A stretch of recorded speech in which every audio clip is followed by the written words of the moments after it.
Welcome to Home Buying Made Easy, the podcast where we pull back the curtain on mortgages, real estate, and everything the big banks hope you never figure out. I'm Rachel, co-host and producer of the show. Let's get to it. Welcome to Home Buying Made Easy. I'm Michael, and we're going to get started right now with another Mythbuster Monday, and I have my handy dandy assistant. She's kind of moved around the room because we've changed things up, but Rachel's here with me as well. Hello, Hi. Rachel. Hey, how's it going? She made me do this.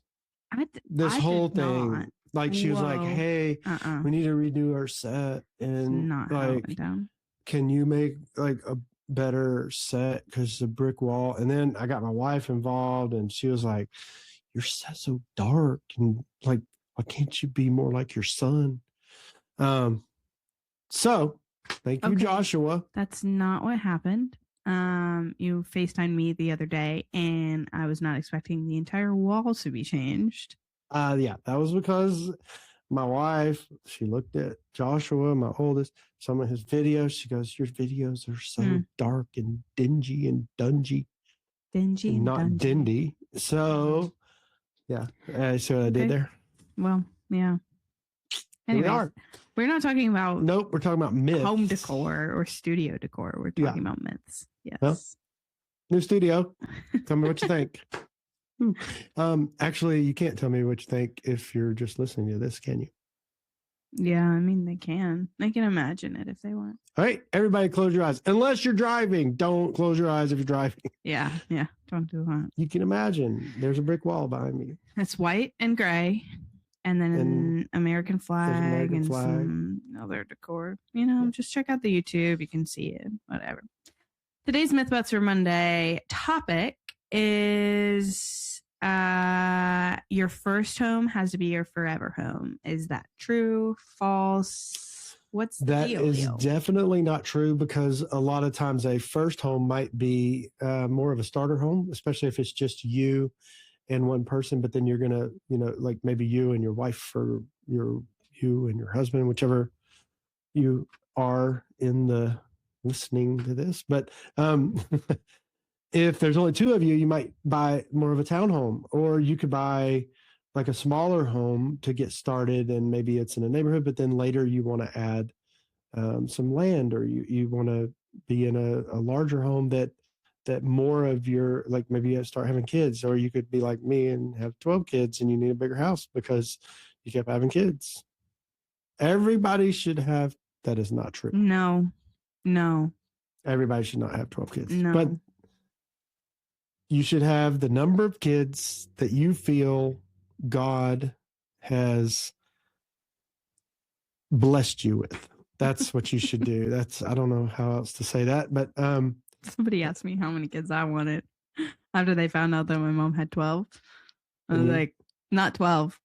I don't want 12. Zuzu, I don't think I could. Zuzu's our last. She's number 12. She says she don't want to have any. Wow. Yeah, she'll have nieces and nephews out the wazoo, so. True, but she's also 8 and doesn't really understand life. So she just said, yeah, I don't want to have kids. I'm just gonna be a teacher. She's also never had a younger sibling. She doesn't even know what that. Well, she does. She has a dog and she has a turtle. I meant human. Oh, good point. We're not talking about this. No. Myth forever home. Forever home. Yes. So I would say no, because it's definitely a false statement. I think people do tend to look at that. They look at everything they're doing in a more permanent type thing. Like they say, oh, I'm making a decision and this is a permanent decision. And that's not the case.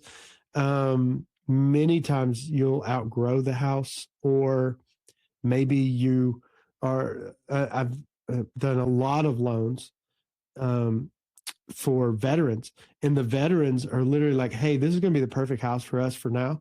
And then when we get ready to move, maybe we're a PCS and we're going to, do a new station, a duty station, and we're going to keep that house. We're going to rent it out. We're going to call that an investment property now.